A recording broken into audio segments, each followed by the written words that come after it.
Iron deficiency anaemia anaemia का most common cause ज़्यादातर 5 साल तक के बच्चों के अंदर पाया जाता है और इसके अलावा ये रिप्रोडक्टिव एज ग्रुप की महिलाएं जो 15 ईयर से लेकर 49 ईयर्स तक की एज ग्रुप में आती हैं उनके अंदर ये पाया जाता है। आज इस वीडियो में बात करेंगे आयरन डिफिशियंसी एनीमिया के बारे में। मैं डॉक्टर दिशा पब्लिक हेल्थ एक्सपर्ट स्वागत करती हूँ आपका आज के हमारे इस वीडियो के अंदर, जिसमें हम डिटेल में बात करेंगे आयरन डेफिशिएंसी एनीमिया क्या होता है, ये कैसे होता है, इसके साइन सिम्टम्स क्या होते हैं, इसको डायग्नोसिस कैसे किया जाता है, इसका ट्रीटमेंट कैसे किया जा सकता है और किस तरीके से नेचुरली इसको हम डाइट से अपने आप को कंट्रोल कर सकते हैं। तो चलिए स्टार्ट करते हैं आज की वीडियो को। अगर आप चैनल पे नए हैं तो चैनल को सब्सक्राइब कर लीजिए ताकि कोई इंपॉर्टेंट हेल्थ अपडेट आपसे मिस ना हो जाए।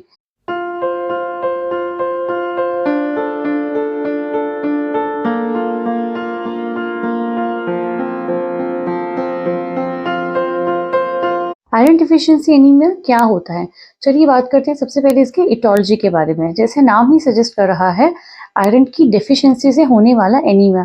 सबसे पहले जानते हैं एनीमिया क्या होता है। एनीमिया अगर आम भाषा में कहें तो खून की कमी को एनीमिया कहा जाता है। एनीमिया बहुत तरीकों से हो सकता है, जैसे सिकल सेल एनीमिया हो गया, आपका आयरन डिफिशियंसी एनीमिया हो गया। ऐसे बहुत सारे कॉजेज हैं जिसके से एनीमिया होता है। तो सबसे मोस्ट कॉमन है आयरन डिफिशियंसी एनीमिया, जिसमें आयरन की कमी की वजह से लोगों के अंदर खून की कमी हो जाती है। आयरन क्या काम करता है? आयरन का काम है, आयरन एक मिनरल है। ये आयरन जो है बॉडी के अंदर हीमोग्लोबिन बनाने में हेल्प करता है। और हीमोग्लोबिन क्या काम आता है? हीमोग्लोबिन होता है जो बॉडी के अंदर जो आपके रेड ब्लड सेल्स हैं, जिन्हें रक्त कोशिकाएं कहते हैं, इनका काम होता है ये ऑक्सीजन को लेकर पूरी बॉडी में सर्कुलेट करती हैं और सारे ऑर्गन्स को ये ऑक्सीजन सप्लाई करती हैं। तो जो आयरन है, आयरन हीमोग्लोबिन बनाने के काम आता है और ये हीमोग्लोबिन उस ऑक्सीजन को कैरी करने में हेल्प करता है रेड ब्लड सेल्स को। तो जब भी आयरन की कमी होती है बॉडी के अंदर तो हीमोग्लोबिन कम हो जाता है, और अगर हीमोग्लोबिन कम होगा तो जो रेड ब्लड सेल्स हैं उनके पास में वो ऑक्सीजन जो उनको कैरी करना है पूरी बॉडी के अंदर, वो ढंग से उसको कैरी नहीं कर पाएंगे। इसी वजह से जब भी किसी पेशेंट के अंदर आयरन की कमी होने लग जाती है तो उसका हीमोग्लोबिन कम होता है और धीरे धीरे उसको सारे वो सिम्टम्स आना स्टार्ट हो जाते हैं जो एक पेशेंट को एनीमिया के अंदर आते हैं, जिसे हम खून की कमी कहते हैं। अब हम आयरन की कमी की अगर हम बात करें, आयरन की कमी किस तरीके से हो सकती है। नॉर्मली अगर देखें तो आयरन एक मिनरल है कि बॉडी के अंदर हम जो भी खाना खाते हैं उससे ये हमारे अंदर बॉडी के अंदर ये डेली जो है उसके अंदर इकट्ठा होता रहता है। अब दो तरीके हैं, एक तो हमारी बॉडी के पास में क्या होता है, हमारा ऑलरेडी रिजर्व है आयरन का जो बॉडी ने स्टोर करके रखा हुआ है।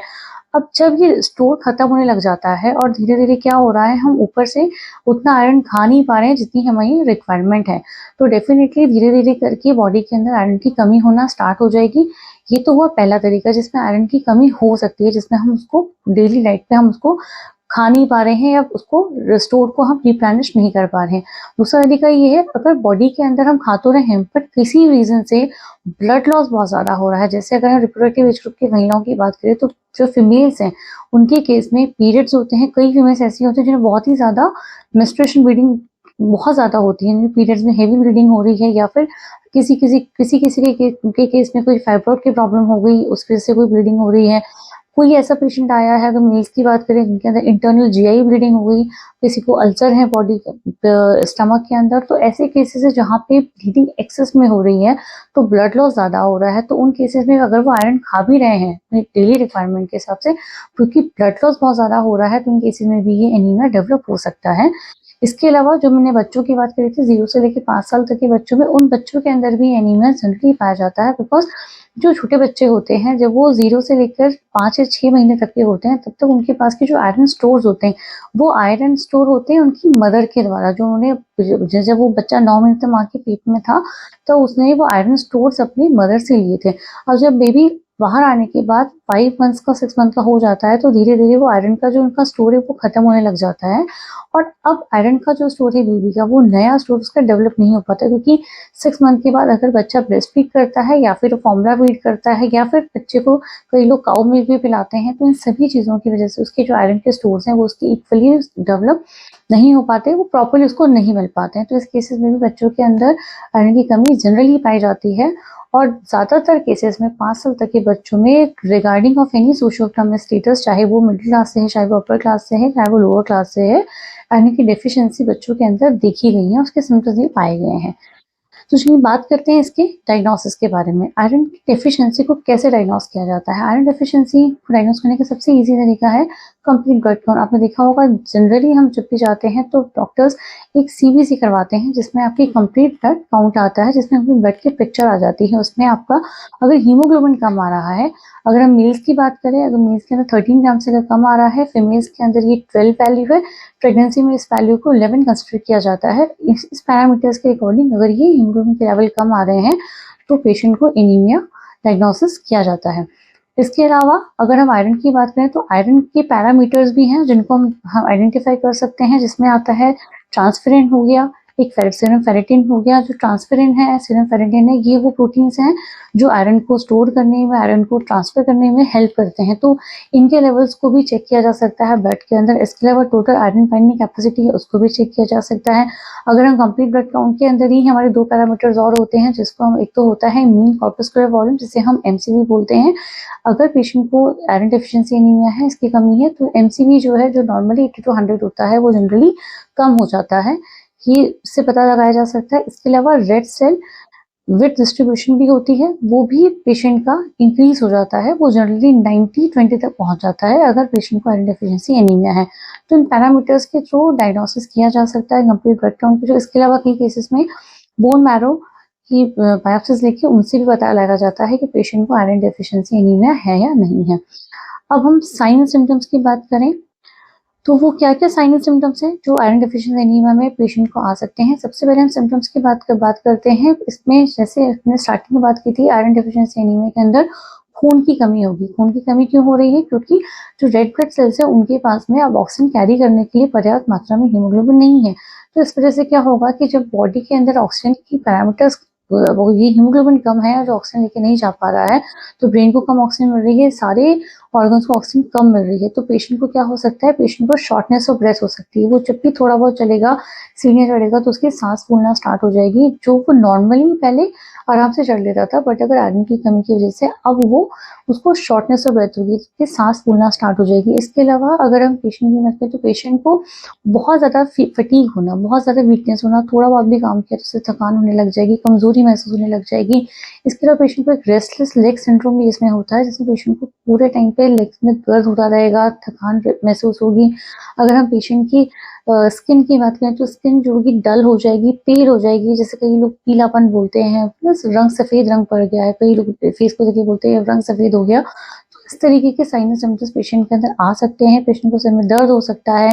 पेशेंट की अगर हम नेल्स की बात करें साइंस में, तो पेशेंट के नेल्स जो होंगे वो फ्लैट ग्रो होने की वजह वो नेल्स स्पून शेप, जिसको पॉलिनिकिया बोलते हैं, स्पून की तरह वो कॉनकेव शेप चम्मच जैसे होती है वैसे वो ग्रो कर जाएंगे। तो इस तरीके के कुछ साइन सिम्टम्स इसको देख के पता लगा जा सकता है कि पेशेंट के अंदर एनीमिया है, मतलब खून की कमी है।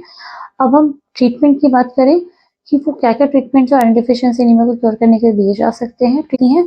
सबसे पहले होता है आयरन के ट्रीटमेंट की। अगर हम बात करें, आयरन को हम ओरल मेडिकेशन के थ्रू ले सकते हैं। जो लोग ओरली नहीं ले सकते वो आईवी इंजेक्टेबल्स लगवाते हैं। इसके अलावा जो हमारे नेचुरल रिसोर्सेज हैं डाइट में, जिनको लेकर हम आयरन के स्टोर्स को नॉर्मल कर सकते हैं, उसमें हमारे 3-4 कैटेगरीज आती हैं। पहली कैटेगरीज आती है ग्रीन लीफी वेजिटेबल्स की। इसमें स्पिनच हो गया और विंटर से बहुत सारी अभी वेजिटेबल्स आई हैं, वो सबको लेकर आयरन कंटेंट कंप्लीट किया जा सकता है। दूसरा आता है लेंटल्स, जिसमें बहुत सारी दालें आती हैं, वो आप आयरन कंटेंट उनके अंदर भी अच्छा होता है। इसके अलावा छोले हैं, राजमा है, आपका जैगरी है, गुड़ है, जिसे हम गुड़ बोलते हैं। इसके अलावा बीट रूट हो गया, बीट रूट जिसे हम चुकंदर कहते हैं, चुकंदर को सैलेड की फॉर्म में, जूस की फॉर्म में आप ले सकते हैं, उसमें बहुत अच्छा कंटेंट होता है। फ्रूट्स में जब हम पोमग्रेनेट, अनार की बात करें, अनार के अंदर भी बहुत अच्छा कंटेंट होता है आयरन का। तो ये सारे नेचुरल चीज़ें हैं जिनको लेके आप अपनी बॉडी के अंदर आयरन के स्टोर्स को रिप्लेनिश कर सकते हैं। अगर हम इसे स्टूडेंट्स की बात करें तो अपने स्नैक्स के फॉर्म में चना हो गया, चने को वो किसी भी फॉर्म में, चने को ड्राई चना होता है उसको रोस्ट करके अपने स्नैक के फॉर्म में उसको मल्चिंग कर सकते हैं। अगर आप स्टडीज़ कर रहे हैं तो डिश में आप ले सकते हैं, सो डैट आप कहीं ना कहीं आपका आयरन कंटेंट थोड़ा सा नॉर्मलाइज रह सकता है। इसके अलावा बहुत सारे नट्स भी आते हैं। अगर हम कुछ अखरोट की बात करें, अंजीर की बात करें, तो कुछ ऐसे नट्स हैं जिसके अंदर आयरन कंटेंट अच्छा खासा मिल जाता है।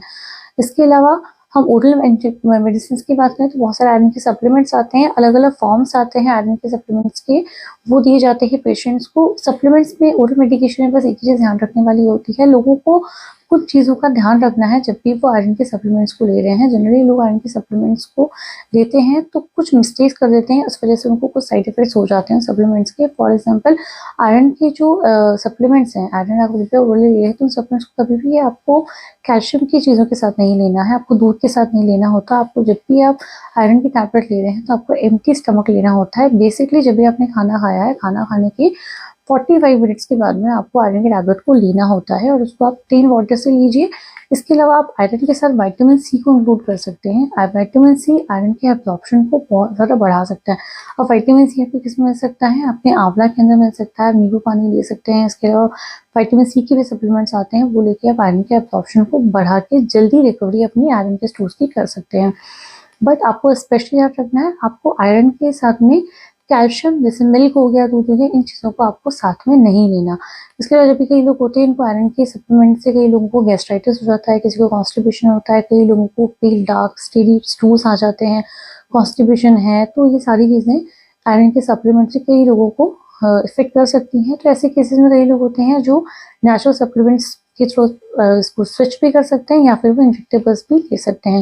लास्ट जो आते हैं इंजेक्टेबल्स, जनरली जो इंजेक्टेबल्स होते हैं वो दिए जाते हैं जो सीवियर केसेस होते हैं आयरन के। हम आयरन जो होता है वो एनीमिया जो होता है वो 3 में डिवाइड किया जाता है, माइल्ड, मॉडरेट, सीवियर के अंदर।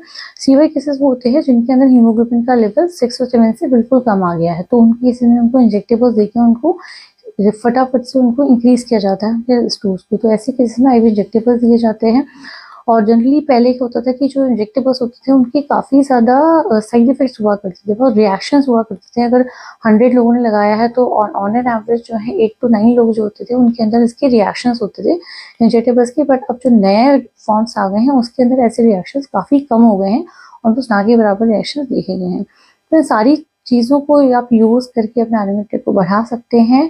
अब ये जो छोटी छोटी चीज़ें हैं, अगर आप अपनी डाइट को थोड़ा सा वो रखेंगे नोटिफाइड। तो आज की इस वीडियो में इतना ही। आई होप आज की वीडियो से आपको कुछ वैल्यू मिली होगी और आप भी अपनी डाइट को थोड़ा सा मॉडिफाई करके अपने जो आयरन रिच फूड्स हैं, जो आयरन रिच सप्लीमेंट्स हैं, इन चीज़ों को अपनी डाइट में इंक्लूड करके एनीमिया से अपना और अपनी फैमिली मेम्बर्स को बचाव कर सकते हैं। इन चीज़ों को इनकॉर्पोरेट करिए। और अगर आपको कुछ भी पूछना है आयरन एनीमिया के रिगार्ड में तो आप मुझे कमेंट बॉक्स में अपना कमेंट ड्रॉप कर सकते हैं। Thank you so much. मिलते हैं नेक्स्ट वीडियो के अंदर। और अब चैनल पर अगर नए हैं तो चैनल को सब्सक्राइब कर दीजिए और आपको कोई भी क्वेरी है तो आप मुझे कमेंट बॉक्स में मैसेज कर दीजिए। Thank you.